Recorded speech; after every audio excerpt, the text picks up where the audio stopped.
the ViceVersa Tarot Deck. It came yesterday. I was going to do an unboxing video, but I couldn't wait.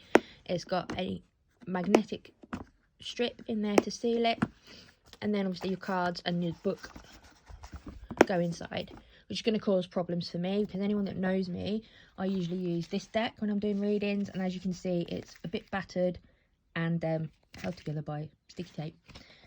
The book itself is really, really nice. It's got full illustrations of all the cards.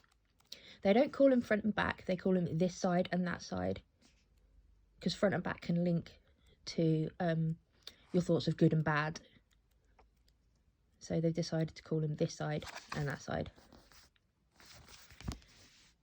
So far, amazing. The artwork itself is brilliant.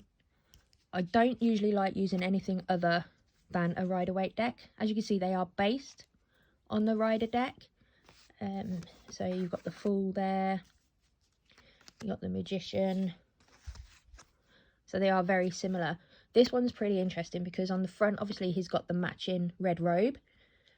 Sorry, I shouldn't have said front, should I? This side has got the matching red robe, and on that side, he's got the purple.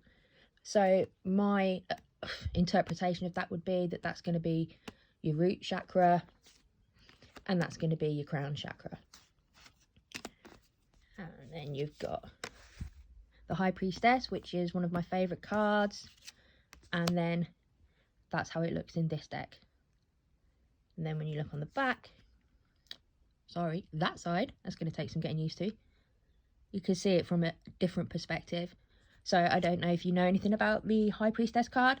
So it's all about following your intuition, trusting yourself. You know what you need to know. You just have to look inside you to find all the answers.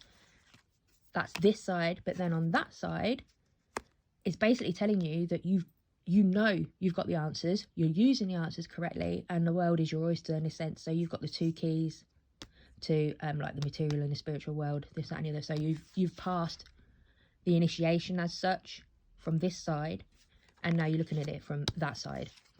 It's actually a really beautiful deck. So there you've got the Empress there. So again, the images are very similar, and then you're looking at it from that side as well. The only thing I will say that for beginners, these don't tell you the names of the cards, so you will need to know them. So you will need to know that that's the Emperor, that's the Hierophant, Lovers. I mean, some of them you can pretty much guess. So that's the Chariot. That's going to be Strength, which is really, really nice on that side as well. It looks a little bit intimidating to some because obviously you've got the picture of the devil up there, but it doesn't actually mean that something bad's going to happen. So the artwork is amazing. I mean, like I say, I'm a lover of the Rider Waite Smith deck, and these, I will love using these, whereas normally I get a new deck and I'm like, oh yeah, it's okay, and then I get rid of it because I don't like it. So these two guys actually turn up in quite a few of the major arcana cards, which you'll see if you ever get the deck.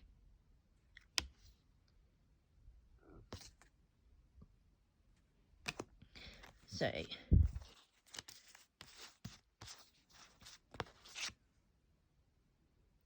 Judgment, that's pretty cool. And then on that side, you've got a different perspective of the image. Sometimes it's day and night, sometimes it's from a different person's point of view. So obviously you've got the Devil card here, and then on that side, it's saying that everything still applies from this side, but on that side his back turns slightly. So if you've been doing anything you shouldn't have been, sort your shit out before he turns around and sees you doing it, as a brief summary. So the next little video I'm going to do is just a comparison of a couple of other minor arcana cards, and then I'll do a couple of court cards because they're quite different and you read them slightly differently to the rest. But so far I'm loving this deck.